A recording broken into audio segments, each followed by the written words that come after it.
केलंच नाही ते विमान केलंय ग पुण्या देवानं केलंच नाही ते विमान केलंय ग कालच्या महारवाड्याचं भीमनगर झालंय ग कालच्या महारवाड्याचं भीमनगर झालंय ग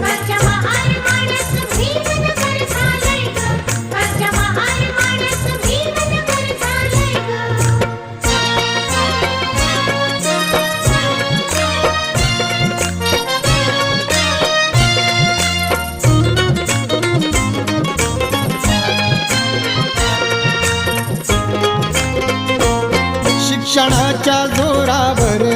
गेलो मोठ्या जाग्यावर शिक्षणाच्या जोरावर गेलो मोठ्या जाग्यावर कुठं अन्याय होता जरा प्रतिकार करी भीमवीर